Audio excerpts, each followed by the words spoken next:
Hello అండి. అందరికీ good morning అండి.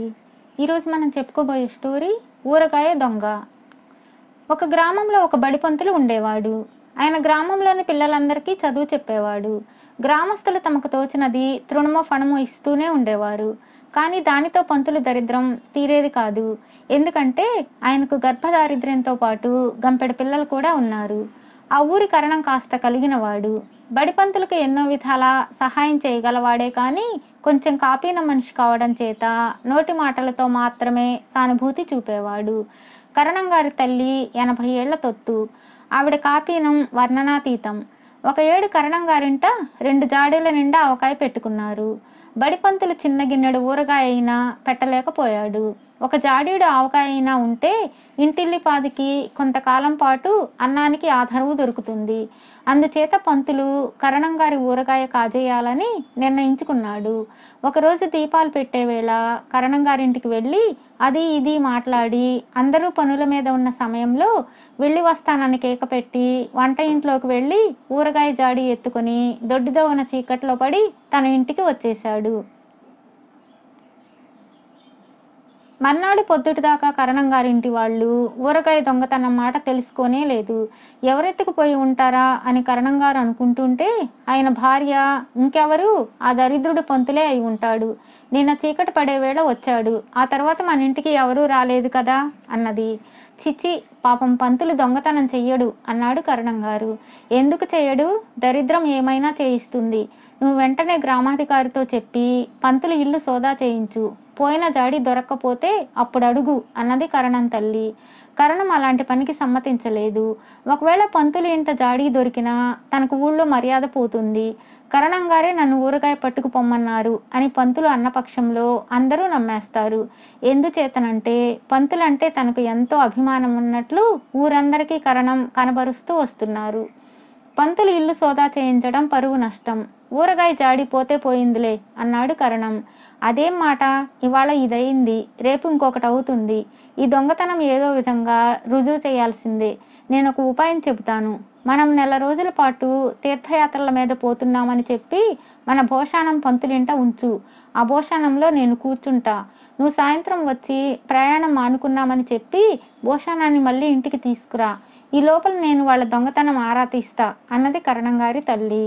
కరణానికి ఇదంత బాగా లేకపోయినా విధి లేక ఒప్పుకున్నాడు. తల్లికి సొంత ఆస్తి చాలా ఉన్నది. అదంతా తన పిల్లలకి దక్కాలన్న ఆశతో కరణం ఆవిడ మాట బాగా సాగనిస్తూ ఉండేవాడు. మర్నాడు ఉదయం కరణం బడిపంతులను పిలిపించి, పంతులు, మేము తీర్థయాత్రలకు బయలుదేరుతున్నాం. మా వెండి బంగారాలు భోషాణంలో పెట్టి ఒక నెల రోజుల పాటు మీ ఇంట్లో ఉంచుతాం. అభ్యంతరం లేదు కదా అన్నాడు. మహారాజుగా ఉంచండి అన్నాడు పంతులు. ముసలిదాన్ని భోషాణంలో ఉంచి భోషాణాన్ని పంతులు ఇంటికి మోయించుకొచ్చి కరణం వెళ్ళిపోయాడు. తినడానికని ముసలిది మినపరొట్టె తెచ్చుకున్నది. మిట్ట మధ్యాహ్నం వేళ పంతులు పిల్లలు అమ్మా అన్నం పెట్టు అన్నారు. భోషాణంలో ఉన్న ముసలిది మినపరొట్టె తీసి తినసాగింది. ముసలిదానికి పళ్ళు లేవు. రొట్టె దిగమింగడానికి నీళ్లు లేవు. అందుచేత రొట్టెను నోటిలో కొంతసేపు ఉంచుకొని నానిన తర్వాత తిందామని ముసలిది ప్రయత్నం చేస్తున్నది. ఇంతలో పిల్లలు అమ్మా కరణం గారి ఆవకాయ వెయ్యవు అని కేకలు పెట్టసాగారు.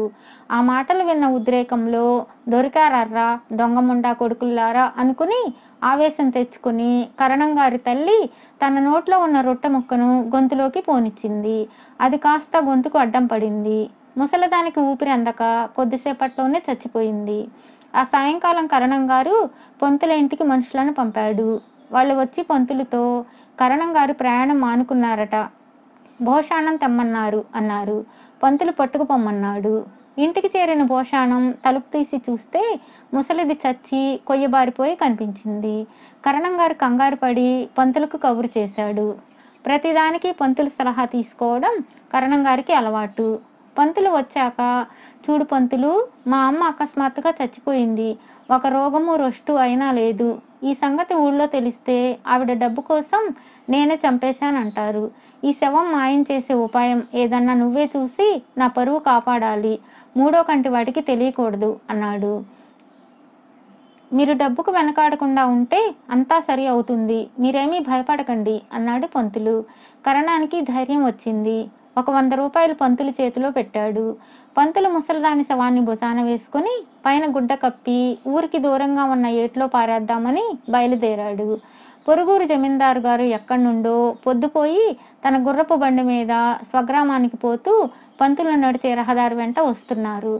పంతులు కంగారు పడ్డట్టు అటు ఇటు పరిగెత్తి గుర్రపు బండి దగ్గరకు వచ్చాక ముసలిదాన్ని గుర్రాల ముందు జార విడిచాడు. బండి ఆగిపోయింది. జమీందారు బండి దిగాడు.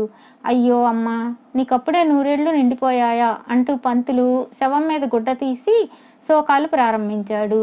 ఏమయ్యా, అంత అవివేకమా? బండిని తప్పుకోవడం కూడా చేత కాదా? ఇందా ఈ డబ్బు ఉంచు అంటూ జమీందారు పంతులకు డబ్బు సంచి ఇచ్చి బండి ఎక్కి ముందుకు సాగిపోయాడు. తర్వాత పంతులు కరణం తల్లి శవాన్ని ఏటికి తీసుకుపోయి ప్రవాహంలో పారేసి అర్ధరాత్రికల్లా డబ్బుతో సహా ఇల్లు చేరుకున్నాడు.